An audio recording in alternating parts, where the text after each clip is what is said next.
Quelque chose qui va pas avec toi. Avec vous deux!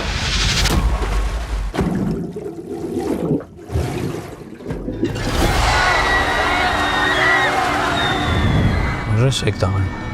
Rendu là, tu le sais. Si t'arrive quelque chose, ça m'arrive à moi aussi. Alpha.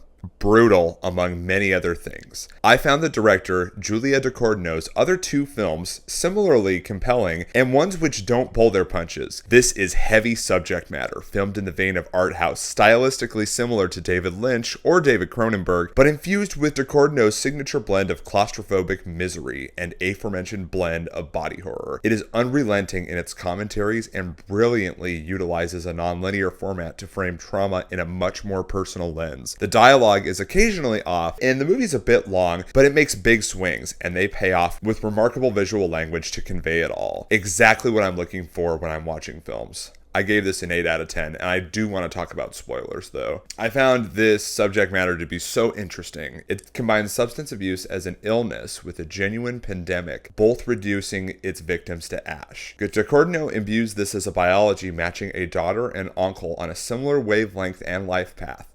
Naturally, Alpha's mother, who's right in the middle of everything, seeks to control both environments where really they need to be let go and breathe out their peace. It's a stark line to have a drug abuser self-destruct and willingly let that happen against an impressionable teen with such worldly consequences and stigmas occurring, but that level of control literally feels like the walls crashing in on Alpha, whereas Amin welcomes them. Ducournau continues to create impressive and often haunting imagery to complement the body horror a substance abuser feels, and one where the foundation of a body crumbles like stone, withered through time. Amin's body spasms in the club are next level. Those scenes are kind of burned into my mind. The nonlinear format is an excellent choice to further displace trauma within Alpha's understanding of life, where she was as a child when it first occurred, and how she is now. A vivid and unrelenting look on how this all plays out among a family already cracking under the pressure. So, before we got married, we did this thing where we said the worst thing we've ever done. Okay. I'll tell mine if we all do it. Promise? What did you do? This dog. Beer bottles and porn. You left an Arab night. Yeah. What's the worst thing I've ever done?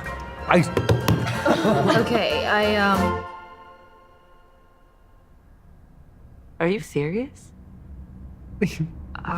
I'm sorry. Order an Uber. Emma, what the fuck? The drama. I've greatly enjoyed Christopher Borgly's films. He really hits his niche of frauds eventually coming clean and the psychology of getting there. This might be his most accessible and best work yet. This is such a millennial film, and how it shows technology and a worldview of an edgy past growing up, and how distrust manifests when people are under pressure. What better way to combine strongly controversial subject matter with a stressful event like a wedding? The entire cast is honestly perfect. Everybody plays their role to a T and has unique place within the plot. Charlie and Emma, our leads, are equally compelling and play into genuine dynamics and incredibly uncomfortable tensions. Great script all around, and Borgly consistently defines the motive and psychology of his characters as they grow and develop. The scene with the photographer's intro is hilarious, and these dynamics feel all authentic with a smidge of artifice in the beginning, but I was fully sold by the end. Borgly has a visual definition and editing to make quick, anxious cuts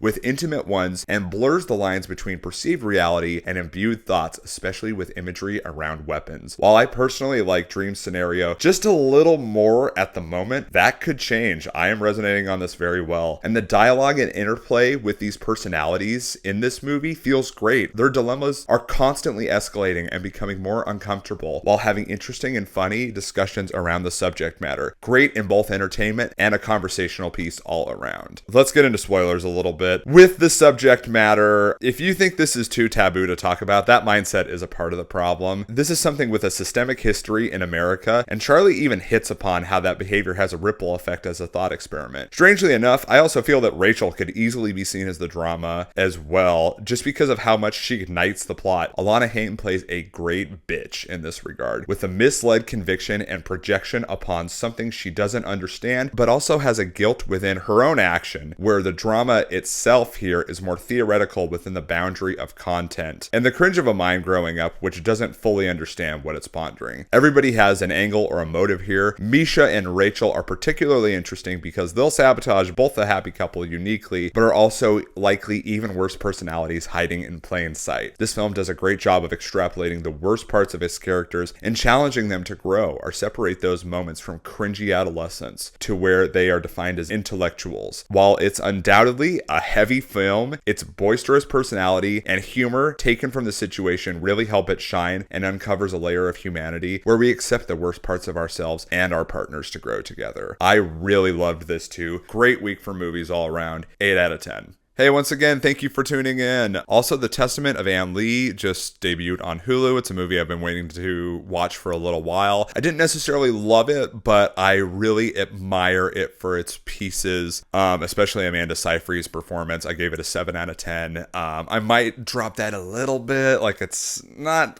necessarily closer to a 6, but hey, it's a pretty good movie. So you got a lot of options this weekend. Please tune in next week. I'll be talking about more film per usual. Hope you're doing well. We'll talk again soon.